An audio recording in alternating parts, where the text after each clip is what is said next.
कि पिछले दिनों मेरे खिलाफ एक मुकदमा सफदरजंग थाने में दर्ज हुआ, जिसमें मुझे मीडिया के माध्यम से जानकारी मिली, क्योंकि 13 साल पहले भी मेरे खिलाफ इसी लड़की के द्वारा एक आरोप लगा था। केवल कुछ अखबारों में, मीडिया में एक आरोप लगा था और मैंने नैतिकता के आधार पर उसमें मंत्री पद से 18 जून 2003 को मंत्री पद से इस्तीफा दिया था। सीबीआई की जांच मांग खुद की थी,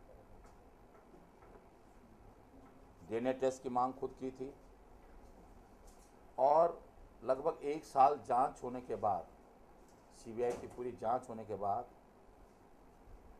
सीबीआई की रिपोर्ट में, डीएनए टेस्ट में केवल ये बात साबित नहीं हुई कि तथ्य नहीं मिले या प्रमाण के अभाव में हरक सिंह को बाइज्जत बरी किया जाता है, बल्कि सारी रिपोर्ट में ये बात का उल्लेख है कि जो भी आरोप मुझ पे लगे थे, चाहे डीएनए टेस्ट का आरोप लगा था, जो भी आरोप मुझ पे लगे थे, वो सारे के सारे झूठे थे।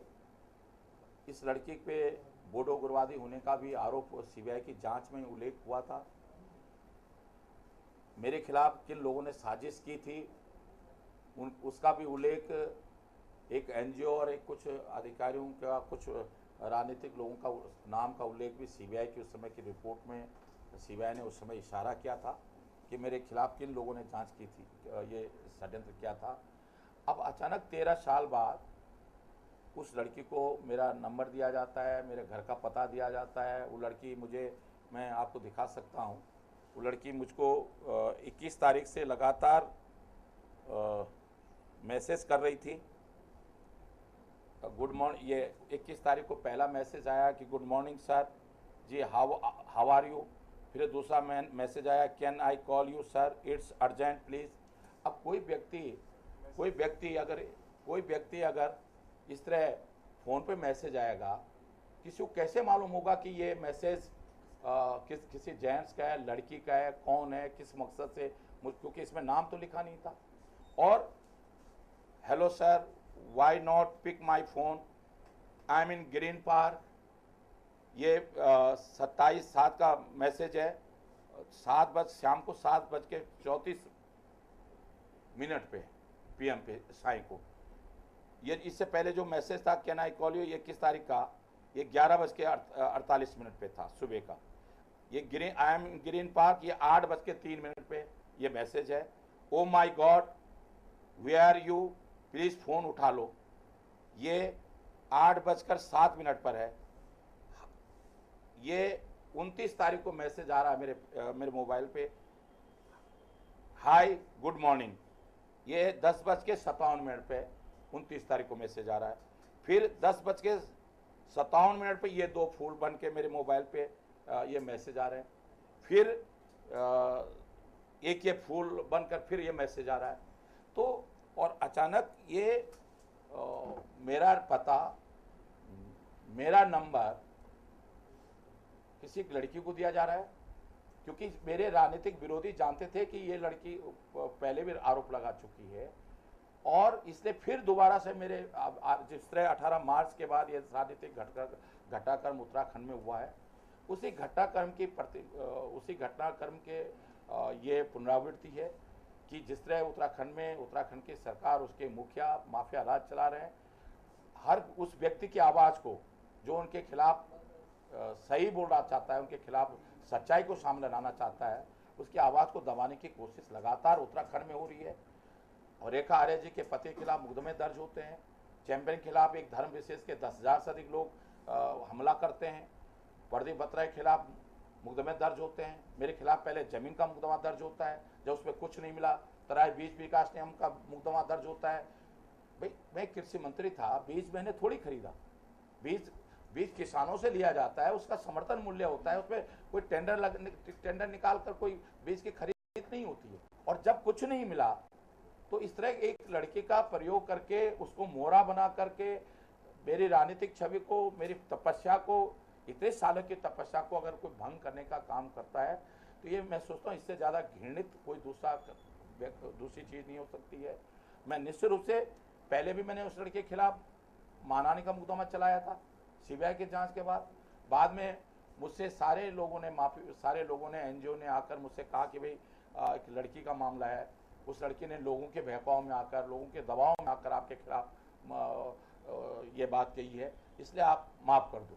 मैंने पहले भी उस लड़की को माफ़ कर दिया, लेकिन अचानक फिर जब दोबारा लोग उसी लड़की का प्रयोग करके, चाहे उसको प्रलोभन दिया गया, चाहे उसको डराया गया, धमकाया गया, आखिर कोई ना कोई व्यक्ति है, कोई ना कोई ताकत है जो उस लड़की के पीछे जिन्होंने उस लड़के का प्रयोग मेरे खिलाफ किया है, जिन्होंने मेरा नंबर दिया है, इसकी जांच की मैंने मांग की है। मैं सीबीआई की जांच होनी चाहिए, जिससे कि अगर वो हरक सिंह रावत पे आरोप लगाती है, हरक सिंह के खिलाफ सीबीआई की जांच होती है।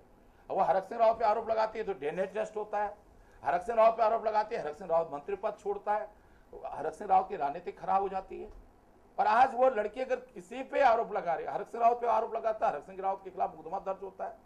और आज वो लड़की कोर्ट में पुलिस के सामने अगर कोई नाम ले रही है तो निश्चित रूप से इस बात के, एक लड़की के नाम लेने पे अगर एक व्यक्ति के खिलाफ कार्रवाई होती है, उसके खिलाफ जांच होती है, तो क्यों नहीं उसी लड़की के कहने पर उन लोगों के खिलाफ जिनके नाम उन्होंने कोर्ट में लिए हैं या जिनका उल्लेख, उसकी जांच होनी चाहिए और उनके खिलाफ मुकदमा दर्ज होना चाहिए, उनके खिलाफ कार्रवाई होनी चाहिए। मैं सिर्फ आज आप सबके माध्यम से ये निवेदन करने के लिए आपके बीच में उपस्थित हुआ।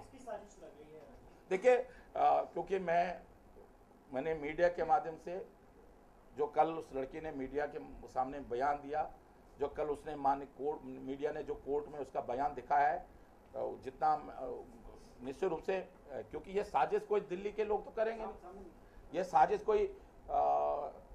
साजिश निश्चित, इस साजिश के पीछे उत्तराखंड की राजनीति है। और वो लोग हैं जो ताकतवर लोग हैं, जो लोग, देखिए कोई कच्चा खिलाड़ी तो हो नहीं सकता, ये वो निश्चित रूप से वो ताकतें हैं। और उस लड़की ने खुलकर कल जिस तरह नाम मीडिया के सामने लिया है, जिस तरह मुझे बताया गया कोर्ट में भी उसने कुछ नाम लिया है, कुछ लोगों के नाम नहीं लिए हैं, लेकिन ये कहा है कि कुछ लोग उसके घर पे आए, धमकाया, कुछ लोगों ने उसको प्रलोभन दिया।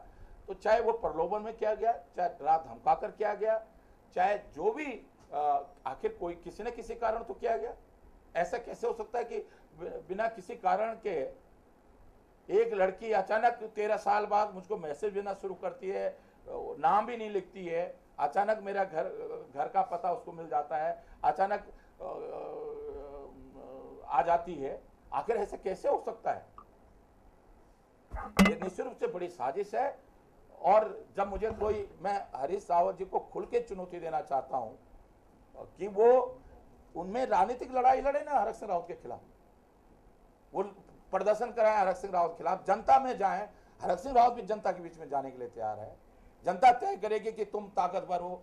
लोग उत्तराखंड में लोकतंत्र में, ठीक है, तुम जोड़ तोड़ करके भले आज सरकार अगर अपनी बचा के गए तो तुम अल्पमत में हो, अल्पमत की सरकार है। सच तो यह है कि बहुमत हरीश रावत के खिलाफ है प्रदेश के अंदर है। और मैं गढ़वाल की सीट पे चुनौती देकर हरीश रावत को कहना चाहता हूँ कि हरीश रावत किसी भी सीट पे चुनाव लड़े, हरक सिंह रावत उस सीट पे चुनाव लड़ने के लिए गढ़वाल के किसी सीट से चुनाव हरीश रावत लड़े। अगर वो बहुत जनता के में उनका समर्थन है तो हरक सिंह रावत उनके खिलाफ चुनाव लड़ेगा। जनता तय करेगी कि हरक सिंह रावत सही है या हरीश रावत सही है। देखिए, बिल्कुल जिस तरह हालत हो गए हैं, चाहे मीडिया, अगर कोई मीडिया के लोग अगर सच्चाई लाने की कोशिश कर रहे हैं, तो मीडिया हो, कोई व्यक्ति हो, अगर कोई सच कहना चाहता है, हरीश रावत ने खुद अपने मुंह से मीडिया के सामने कहा कि खाता ना भाई, हरीश रावत जो कहे वही सही। अरे भाई, ये जरूरी नहीं कि कोई मुख्यमंत्री है तो वो जो कह रहा है वही सही हो सकता है। कभी कभी एक छोटा व्यक्ति भी, एक मजदूर व्यक्ति भी, एक छोटा बच्चा भी सही कह सकता है, और एक कभी बड़ा से बड़ा व्यक्ति भी कोई गलत बात कह सकता है। लेकिन ये अहम है हरीश रावत के अंदर कि मैं जो कहूं वो सही है।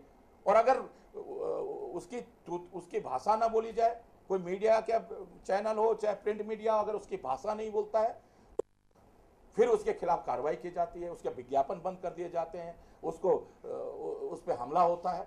आखिर ये इस प्रदेश के अंदर लोकतंत्र रहेगा या नहीं रहेगा? ये देवभूमि कहाँ, किस गर्त में जाएगी? और इसलिए मैं आज मांग करना चाहता हूँ भारत सरकार से, माननीय राष्ट्रपति से, आपके माध्यम से मैं मांग करना चाहता हूँ कि उत्तराखंड में हालात ठीक नहीं है, उत्तराखंड में लोकतंत्र की हत्या हो रही है, उत्तराखंड में राष्ट्र शासन लगना चाहिए। और हरीश रावत के नेतृत्व में अगर उत्तराखंड में चुनाव हुआ तो निष्पक्ष चुनाव नहीं हो सकता है। वो हरीश रावत सही मायने मुख्यमंत्री नहीं है। हरीश रावत गुंडों का, माफियाओं का सरगना है। और वो सरगनाओं का नृत्य तो कर रहा है, और एक माफिया के हाथ में, एक सरगना सिंडिकेट के मुखिया के हाथ में जब सत्ता आ जाती है तो वैसे ही सिंडिकेट का मुखिया है और सत्ता भी इसके पास रहेगी, तो उत्तराखंड में हालत खराब होते जा रहे हैं।